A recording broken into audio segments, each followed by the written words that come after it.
nga akasinziira ku mbalo ezota akajja k'omulamuzi Catherine Mugebere kafunye obujulizi ku bayindi abakomawo kuno oluvannyuma lw'okugobwa Pulezidenti Idi Amin Dada mu myaka egy'ensanvu mu kudda abalina okuddizibwa ebyali ebyabwe ebyali bikyaliwo era abasinga badde ne badizibwa ebyabwe wadde nga bamu ku bano tebannabifuna. Akulira essomero lya Mount Elgon Nursery Primary School Embale David Solobi yasoose okuloopera akakiiko omuwandiisi w'akakiiko k'ettaka Embale Mutenyo Godfrey era mu kuyisa akakiiko bye kaasalawo lwe kaasembayo okutuula nti baweebwa omukisa okugula ebizimbe essomero lyabwe kwe liriwadde bino byali bya Mindi Patero Palima. The uncertainties concerning our occupation of the property will compromise our ability to offer education. Agamba nti abamu ku bali kakiiko kano bamubirako tibayisa dde okusaba kuba kyokka ng'omuwandiisi iremu okuteeka ebyaserebo mu buwandiike olw'ebigendererwa bye batamanyi.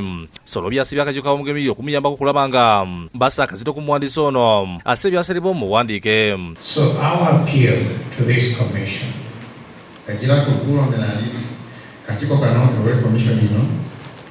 is first of all to send a strong warning to people like the Secretary of the Land Board.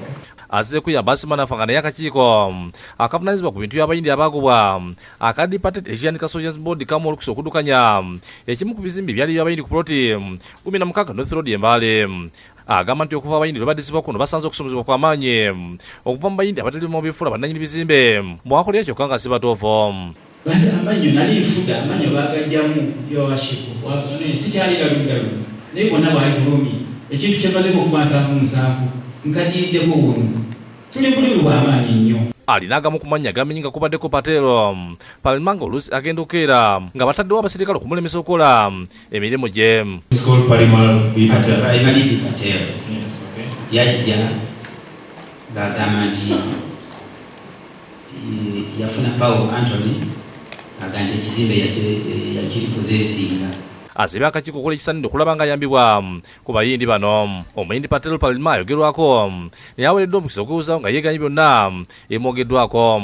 Ategeeza nti abantu b'Embale balina obukyayi bw'amaanyi gye bali olw'okuba nti gavumenti yabazza kuno. I was detained 3 times in police cell for no crime of mine. Just to intimidate me. That is what they do. Even in this plot 17 Freight Road, me and Rubina Andani, we were both put in the cell.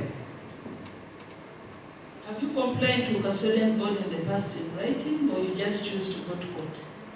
When they do Today, custodian board has got no address. I've written letters to Ministry of Finance, no reply. Omuwandiisi w'akakiiko Embale Mutenyo Godfrey yazzeeko okuwa obujulizi nga yeekwasisa nti mupya mu ofiisi wabula omuwandiisi eriko kwe yaddira mu bigere yavaako obuzibu. I thought I would find a procedure of how the proceedings of the board would be conducted. And I expected that would be the way we should carry on normal business. But here is a person who at the table said, I am the champion. Nsubuga Isima yakusakidde Guleno lwa Bukedde TV.